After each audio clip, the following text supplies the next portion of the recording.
मैं सलीम मंसूरी, खबर आपको दूंगा पूरी। थाने बोल में आपका स्वागत है।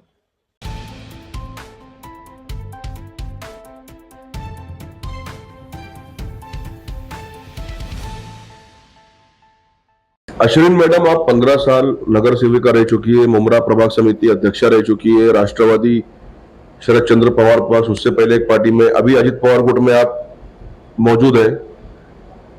आगे आने वाला मनपा चुनाव किन मुद्दों पर लड़ेंगी? और मुमरा में बहुत सारे मुद्दे आगे मैं आपसे सवाल करूंगा।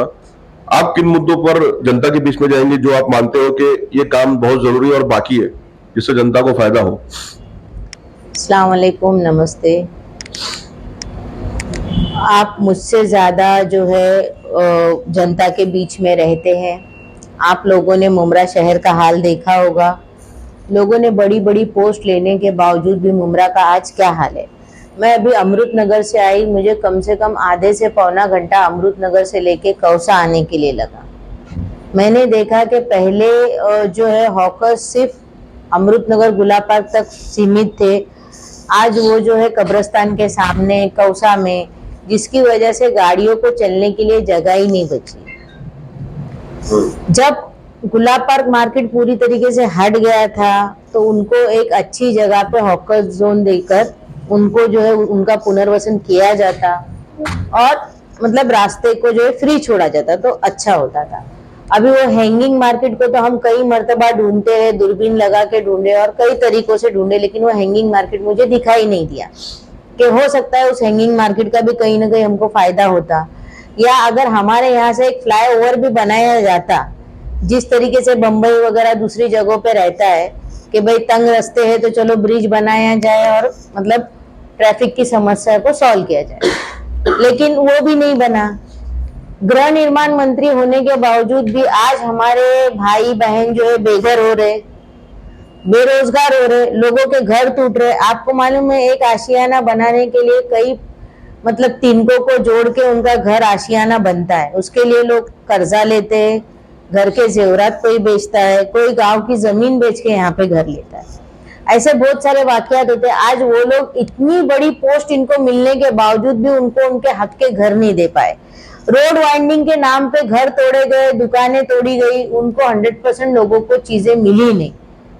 इनके कुछ खास लोगों को मिली होगी, बाकी वो तो बेचारे अभी तक भी बेचारे दुकानदार जो है, कई दुकानदार ऐसे हैं जो अलमास कॉलोनी रोड पे थे, जो डोंगरे नगर पे थे, आपने देखा होगा इन्हीं के चमचे जो है वो दुकानों के हफ्ते वसूल करते। मैम, जब गृह मंत्री थे तो उस टाइम नजीमुल्ला साहब भी तो साथ में थे।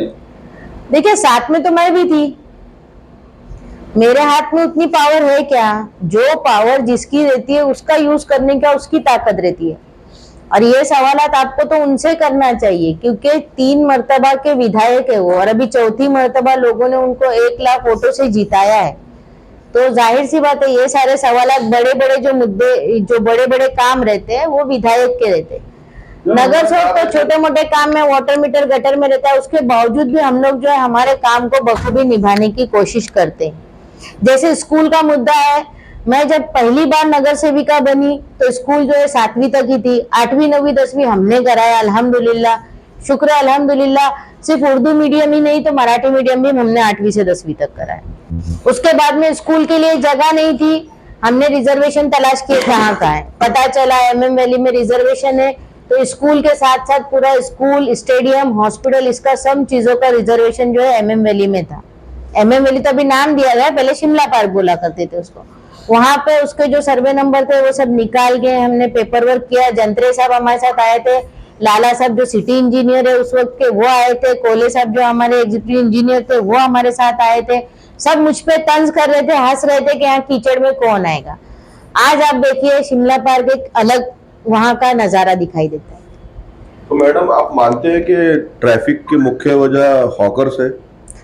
देखिए हम किसी को ब्लेम नहीं करते, लेकिन रास्ता जो है मुंबई पुणे हाईवे है, रास्ता छोटा है तो रास्तों पे दुकानें नहीं लगनी चाहिए, लेकिन अभी हमारा फेरी वाला जाएगा भी कहाँ, उसको कोई जगह भी तो सही से देनी चाहिए।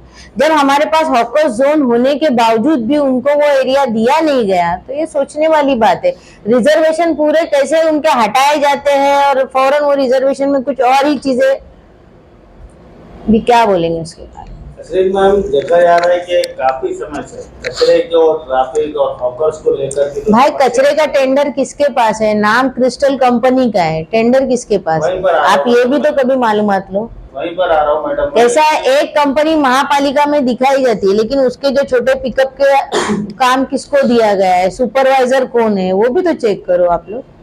ट्रैफिक को लेकर के और कितने लोगों का पेमेंट निकलता है और कितने लोग काम करते हैं, कभी आप लोग भी इसके बारे में माहिती ले लो तो आपको बेहतर पता जनता चलेगा। बोल रही है कि आधे लोग जाते ही नहीं है काम पे, साइन करके आ जाते हैं, ठीक है वो अलग विषय, लेकिन वो नेताओं का काम है और जागरूक लोगों का काम है कि वो उसको उजागर करे, पत्रकारों तक या फिर किसी तक पहुंचाए लोगों तक। मैडम क्रिस्टल तो ठीक है प्राइवेट हो गया, अभी हम उम्मीद करेंगे नहीं, अभी खत्म हो रहा है उसका, अभी उसको डबल बढ़ाने नहीं देना चाहिए, क्योंकि प्राइवेट करके भी कुछ फायदा नहीं हुआ, पब्लिक को कचरे का अंबार हाँ, देखने हम को लोगों मिला। को तो ये बताया गया था कि क्रिस्टल मतलब ये कंपनी जब आएगी तो गली गली का कचरा साफ होगा। कौन सा गली गली का कचरा साफ होता है? यहाँ पे तो गली गली का कचरा साफ छोड़ो, रोड पे कचरा गिर रहा है। तो ये चीज है, अभी ये कैसा है, समझे तो बहुत कुछ, नहीं समझे तो कुछ नहीं। 4-4 घंटे मुमरा प्रभाग समिति में मीटिंग ली जाती है, जब कोई त्योहार आता है तो सभी पार्टी के लोगों को भाई देखिए, उन लोगों का क्लियर कट बयान है, ये चुनावी जुमले रहते हैं और वो हंसते हैं, तंज करते हैं, उनके बड़े नेता तंज करते हैं कि मुमरा वालों को खाली बोल दो वो खुश हो जाते। हाँ तो आप लोग मतलब अभी अगर मुमरा वालों को सोचना चाहिए, जनता को सोचना चाहिए कि हम हमारे लिए मालिक चुन रहे हैं या हमारा साथी काम करने वाला चुन रहे हैं। यहाँ पे तो ऐसा हुआ है, जिसको चुन के दिया है वो मुमरा का मालिक बन के बैठा है, बादशाह बन के बैठा है, और मेरी जनता जो मेरी ये है उसको लोग जो है किस तरीके से ट्रीट कर रहे हैं ये भी आप लोग देख रहे हैं कि हमारे खिलाफ अगर किसी ने आवाज उठाया तो उसकी आवाज किस तरीके से दबाई जाए, ये चक्करों में रहते। अभी आपने हाल फिलहाल में मेरा भी देखा होगा, मैंने जब ये बात की कि भाई सेक्युलर नेता किसको बोलते, आपने अजीत पवार का एक भी स्टेटमेंट बताओ कि मुसलमानों के खिलाफ है, जबकि राज ठाकरे बार बार मुसलमानों पे तंज करता है। अविनाश जाधव यहाँ पे आके सबसे पहले कौन था, मुमरा मस्जिद का भोंगा निकालने की बात करने वाला इंसान कौन था, लोगों के जहन में भोंगा ये माइक की बात डालने वाला इंसान कौन था? यहाँ मस्जिद के सामने वो हनुमान चालीसा पढ़ाने की बात। और जब कलवा में राज ठाकरे आया था तब उसने कितना मतलब मुसलमानों के बारे में जहर उगला था, उस क्लिप को दिखा के इन्होंने वोट तो ले लिया, फिर आज ये लोग उसी के साथ बैठ रहे। तो आप सेक्युलर किसको समझोगे? अजीत पवार का स्टेटमेंट बता दो। अजीत दादा ने जो है, लोग आज जब जानवर को पकड़ा जा रहा था और हमारे मुसलमान भाइयों को मारा जा रहा था गाड़ियों को पकड़ पकड़ के, उस वक्त में होने वाली तकलीफ के लिए जो है हमारे लोग अजीत दादा के पास गए, उन्होंने फौरन एक्शन लेके उनको जो है मसला उनका हल करके दे दिया। उसी तरीके से लाड़की बहन योजना का जो लाभ था, कई लोग बोले, कई लोगों ने ऑब्जेक्शन लिया, उसमें से एक उद्धव ठाकरे साहब भी थे जिन्होंने ऑब्जेक्शन लिया था कि मुसलमानों के, यही राज ठाकरे के लोग थे कि मुसलमानों की 2-2 बीवियां रहती है, इनके बच्चे बहुत सारे रहते। उन्होंने ऐसा नहीं किया, उसका लाभ मुसलमान बहनों को भी मिलता है। उसके बाद में आपने वो दरगाह का मसला देखा होगा, वहां पे जब दरगाह का मसला हुआ तो हमारे कुछ बड़े मंत्री आधे रास्ते से वापस आए और दिखाए हम जाकर आए, हम सेकुलर। और जो बात करते हैं कि आजान होते के साथ नमाज पढ़ने को वो गाड़ी रोक दिए, वो तो बर्थडे वाले दिन आजान हो रही थी और स्टेज पे ही बैठे थे, बाजू में मस्जिद थी, गए क्या नमाज को? मैडम आपकी पार्टी सेक्युलर या कम्युनल के बेस पे चुनाव लड़ेगी या फिर विकास के मुद्दों पर? देखिए, हमको विकास के मुद्दों पे ही चुनाव लड़ना है, हमको हमारा पर्सनल घर नहीं बनाना है, हमको जो है शहर की बात करनी है, क्योंकि आज हम अगर मर के जाएंगे तो कल हम हमारे बच्चों को क्या देंगे? ये शहर में आने वाले कल में हमारे ही बच्चे रहने वाले। हम जो आज हो रहा है इसीलिए बर्दाश्त नहीं कर पा रहे। और जो बात है कि लोग बार बार कहते हैं पार्टी हमने चेंज की ही नहीं, पार्टी 2 हिस्सों में बटी, घड़ी का चिन्ह अजीत दादा के पास ही है और हम पहले भी घड़ी के चिन्ह से थे, आज भी घड़ी के चिन्ह से। अब अगर 2 भाइयों में घर में लड़ाई होती है तो उसमें हमारी क्या गलती है? अब तुमको जिसके साथ जाना था तुम उधर गए, हमको जिसके साथ रहना था हम उधर रहे। तो इसका मतलब क्या है कि हम अगर आपके साथ आए तो हम अच्छे वॉशिंग मशीन में धुले हुए लोग हैं, और हम अगर दूसरे के साथ जाए तो आप हमारे ही मतलब गिरे उस पे कीचड़ उछालेंगे। मैडम आप अगर हमारे गिरेबान पे हाथ डालोगे तो क्या हम आपको छोड़ेंगे क्या? मैडम ये जो अपना शिवसेना उद्धव गुट है, क्या वो सेकुलर हो सकती है पार्टी? भाई जब वो सीना ठोक के बोल रहे हैं बाबरी मस्जिद हमने तोड़ी, सबसे पहला बाबरी मस्जिद में जाने वाला इंसान कौन था और किसके पार्टी के लोग थे, जरा मालूमात निकाल लो, फिर आप बताओगे कि सेकुलर कौन था। अजीत दादा ने ऐसा कुछ बोला है क्या? आप बताओ ना मुझे कि अजीत दादा की एक तो हरकत ऐसी बताओ, मतलब बाकायदा उन्होंने जिस वक्त में मुसलमानों के खिलाफ हालात जा रहे थे महाराष्ट्र में, अब तुम बोलोगे कि अगर दिल्ली में आग लगी है पानी में मेरे घर पे मुमरा में डालूंगी, तो ये सही है क्या? अभी वहां की वो सरकार अलग है, यहाँ की सरकार अलग है। अभी महाराष्ट्र में अगर आपको सहूलत मिल रही है तो आप उसका उल्टा नुकसान क्यों उठा रहे हो? फायदा उठाओ ना। जब अजीत दादा ने ऐसे हालात में ऐसे माहौल में आपको एक दावत रखी, अजीत दादा ने अफ्तार पार्टी रखी वहां पर मुसलमानों के लिए, तो ये छोटी बात है क्या? तो इससे आपको समझना चाहिए ना, हमारे मुस्लिम बड़े बड़े लीडर किसके साथ है आज बताओ ना, इन लोगों के साथ कितने मुस्लिम लीडर है अभी हमारे, और कौन सी बड़ी बड़ी पोस्ट इन्होंने उनको दी है। जब इनका सना मलिक के जो वालिद है नवाब मलिक साहब जब अंदर थे तो उनको सहारा किसने दिया, सपोर्ट किसने किया, ये भी तो आप सोचो। इम्तियाज जलील किसकी वजह से हारे? असदुद्दीन ओवैसी साहब क्या बोल रहे बार बार, अरे अगर इतना ही है तो एक लीडरशिप असदुद्दीन ओवैसी के लेके चलो, लेंगे क्या? कयादत उनकी संभालेंगे क्या? नहीं संभालते हमारे लोग। मैडम अभी असदुद्दीन ओवैसी वहां पर है, हम महाराष्ट्र में रह रहे, तो हमको जो सेक्युलर लग रहा है, हमारे शहर के काम जो लोग कर रहे हैं, आप बताओ इतने साल में शहर में कितने काम हुए थे और आज कितने काम हो रहे? आज जब काम हो रहा है, कल तक बोल रहे अरे हमारे पास बजट नहीं है, कटोरा लेके हम भीख मांग रहे हैं बजट के लिए, और आज जब काम हो रहा है तो तुम आमदार हो, उसका फायदा उठा के अधिकारियों को डांट टपट के दबा के अपने ठेकेदार को ठेका दिला के फिर उसका क्रेडिट लेते हो। ये कहां तक सही है? आज हम बोल रहे तो हमारी आवाज इनको चुभ रही है, इसके लिए मुझे घेरने की कोशिश कर रहे। ठीक है, मैंने हमारे जो बड़े उल्मा है पर्सनल, उनसे मैंने माफी भी मांगी, क्योंकि माफी मांगने से मैं छोटी नहीं होती हूँ। वो हमारे बड़े हैं, सर आंखों पे सर पे हमारे से बड़े है, वो उनकी इज्जत है, मैंने उनकी बेइज्जती की ही नहीं। मैंने मेरे अल्फाज क्लियर कट उसमें जाहिर की थी, लेकिन उसके बावजूद भी उनको तो तोड़ मड़ोड़ के वो करके डालना था। कहीं से गए इंडिया मुद्दे नहीं बचे ना अभी। देखो दरगाह गली में जो कब्रिस्तान है, वो कब्रिस्तान इतनी खस्ता हालत में था, आज अल्हम्दुलिल्लाह हम उनका काम करना चाह रहे, जेई को डरा रहे, उसको धमका रहे, कोई किसके बोलने में काम चालू किया है, किसको पूछा, कैसे नाप लेने है? अरे क्यों भाई, तुम क्या वार्ड के मालिक हो? नगर सेवक हो, नगर सेवक बन के रहो। अभी भी नगर सेवक नहीं है 4 साल से कोई और कोई किसका बाप नहीं है, कोई किस चीज का मालिक नहीं है। जिसको चाहे जो चाहे जब चाहे वार्ड में कहीं पे भी आके कोई भी काम कर सकता है। तुम इसके जरिए से डराओ। अगर हमारे से किसने बात किया फोन करके उसको क्यों बुलाया? हाँ हमारे को लगा हमारे से काम कराने का। हमने मलिक रेसिडेंसी का काम किया, मैं नाम लेके बताती हूँ। वहां पे गए, आप लोगों को क्या क्या काम है बोलो, हम करा के देते। वहां पे कैमरे लगा रहे, ये भाई लोग जिसको भी काम कराने कराएंगा, मेरे को बुलाओ, मेरे शोहर को बुलाओ, इंशाअल्लाह ताला तुम्हारे जितने भी लाख का काम होगा फ्री में हो जाएगा और मेरे भाई लोग करके देंगे। मैडम जैसा कि हमारी समझ में आता है, मुमरा में 4 अहम और बड़े मुद्दे, ये अगर सॉल्व हो गए तो मुमरा की काया पलट हो जाएगी। सबसे पहला टॉरेंट, ट्रैफिक, रिजर्वेशन और प्राइवेटाइजेशन। प्राइवेटाइजेशन का जो कीड़ा लगाया गया है मुमरा शहर को, ये दीमक की तरह खा रहा है। पहले टॉरेंट को लाकर मसम्मत किया गया, अस्पताल सुनिए ना, हकीम अजमल खान अस्पताल को प्राइवेट किया गया। अब आ रहा है MCA, प्लेग्राउंड को भी नेस्तु नाबूद कर देंगे ये लोग। उसके बाद में भी इनकी भूख मिटने वाली नहीं, आगे कितने प्राइवेट होंगे। क्योंकि कल की बात है, मेरे दोस्त की बीवी को गले में कुछ अटक गया था, हकीम अजमल खान अस्पताल लेकर गए तो उनके पास निकालने का, इलाज करने की कोई सुविधा नहीं। लास्ट में उसको जुपिटर लेके जाना पड़ा और लाखों रुपए का बिल भर रहा है वो। मैं तुमको एक चीज क्लियर कर दूं, हकीम अजमल खान हॉस्पिटल में हेल्थ सेंटर जो मुमरा में था, जो बंद हुआ रिपेयर के लिए, उसकी जो सोई सुविधा थी उसको इधर लाया गया, उसका पूरा स्टाफ यहाँ लाके बिठा दिया गया। और ये हॉस्पिटल जो है पॉल साहब ने प्राइवेट चलाने लिया है।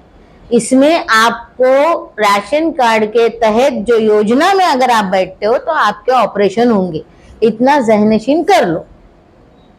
ये जो माहौल बना के दिखा रहे कि हमने हॉस्पिटल फ्री करा दिया, फ्री कुछ नहीं करा दिया। ये हॉस्पिटल गुमराह किया जा रहा है, गुमराह किया तो मतलब पूरे टोटल योजना के हिसाब से योजना के हिसाब। अरे आप जाइए, आप किसी को वाया वाया भेजिए, देखिए आप सरकार मुख्यमंत्री योजना है, मतलब ये योजनाओं के तहत ही मतलब आपका जिस तरीके से आपकी कालसेकर में हो रही थी और जो दूसरी जगहों पे होता है उसी तरीके से यहाँ पे योजना में होता है।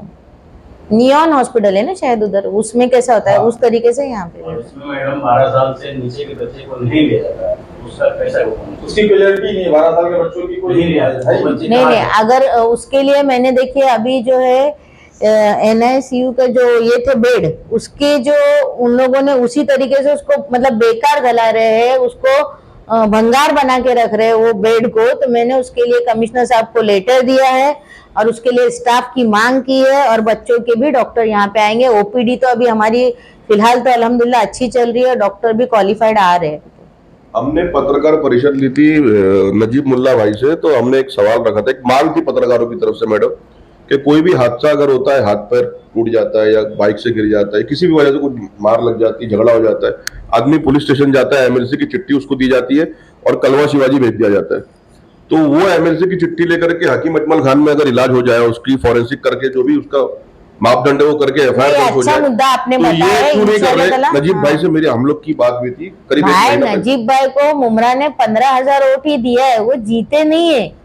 जिसको आमदार बनाया है 1 लाख वोट दिए, उनसे सवाल करो, उनको बोलो ये नहीं, मैंने वो जावेद भाई को भी बोला है। और रही बात, जावेद फिर भी मेडिकल हम भाई को- पूरी कोशिश करेंगे कि ये फैसिलिटी यहाँ पे रहे, क्योंकि ये बहुत जरूरी भी है। अभी आने वाले कल में तो हमारे लिए यहाँ ब्रिज वगैरह भी जो अभी शुरू हो रहे हैं, तो उसके लिए बहुत जरूरी है ये सब चीजें। मैम अगर आप जैसे कह रहे कि 15,000 ही वोट मिला है उनको, मगर चलिए 15 नहीं, ये कहने की बात है कि वो हमारे कार्यकर्ता के वोट थे, ऐसा। चलिए वो भी मान क्योंकि शहर ने उनको कबूल नहीं किया, अगर कबूल करते तो और हालात मतलब बेहतर होते। और चलो अगर उसमें कोई खामी खराबी थी भी तो और भी तो 2 लोग थे ना, कैसा एक ही आदमी को बार बार तुम लोग परख रहे हो। तो आज हम वही चीज को पूछे कि अब उसीलिए तो सामने वाले भी वो बोल रहे ना, भाई हमको मुमरा ने लाख रुपए, तुमको तो गिना भी नहीं। अरे नहीं गिना भाई, ठीक है, मर्जी है। आज जो भी अभी सत्ता अभी मेरे ख्याल से कल ही लाइव पे हम लोग थे, तो एक लड़के ने बोला कि ये मैडम तो बोले इसके वोट से 200 भी वोट नहीं गिरा पाई। मेरे ख्याल से उसकी आंखें खराब थी वो लड़के की। मैडम जब भी सवाल किया जाता है तो आप बोलते हैं कि हमको 15,000 ही वोट मिले हैं, और एक बंदे बोलते हैं हम सत्ता में ही नहीं, ये सब काम करेगा कौन? भाई मैंने क्या बोली, मेरा जुमला स्टार्ट में ही था, जब गृह निर्माण मंत्री थे, घरों की योजनाओं का कुछ करना चाहिए था। मुमरा शहर बहुत पुराना है, यहाँ की बिल्डिंगें खस्ता हाल है। तो पहले कितने मंजिला हुआ करती थी, आज कितनी मंजिला बन रही है, मजबूरी मुमरा वालों की क्या है, ये हर कोई बेहतर जानता है। उन्होंने तो कहा कि जब मैंने गृह निर्माण मंत्री बने तो कोविड आ गया था, इसकी वजह से हमारा पूरा भाई बम्बई में योजनाएं पास नहीं हुई क्या? हुई ना। उसके अलावा भी मेरा ये कहना है कि जैसे अभी हॉस्पिटल की बात की है, इन्होंने बोले कि कान का जो मसला आया था वहां पे गए, फिर एक्सीडेंट अगर इमरजेंसी होता है तो, या फिर किसी की लड़ाई होती है तो हमको कलवा जाना पड़ता है। और इसी तरीके से जो है बच्चों के लिए, छोटे बच्चों का जो है वो बेड वगैरह का भी अभी तक शुरुआत नहीं की गई है। तो ये सब काम किसके, जब तुम बड़े काम की क्रेडिट ले रहे हो ना, छोटे से छोटे गटर के ढक्कन की क्रेडिट लेने आते मैडम हैं। उनके एक कार्यकर्ता ने कहा अभी है, एक मजे की बात देखो, ये अपना दवाखाना जो योजना है, इसका बजट कौन दिया? श्रीकांत शिंदे ने दिया। क्रेडिट कौन लेने आता है? नारियल कौन फोड़ता है? क्या हम क्या आपस में खाली हमारे कार्यकर्ताओं को लड़ाने का? हम जाते ही नहीं भाई, तू क्रेडिट ले, तू खुश रहे। पानी की लाइन, जब हमारे ऑफिस पे लोग आए आजाद नगर के, हमने बार बार मुद्दा उठाया, 500 रुपए लेते, 500 रुपए घर से लेते, हमारी माँ बहनें रोड पे बैठ के पानी भर रही है, कपड़े धो रही है, तब जाके पानी की लाइन हमने जो है पास कराए थे नजीब मुल्ला के इलेक्शन में।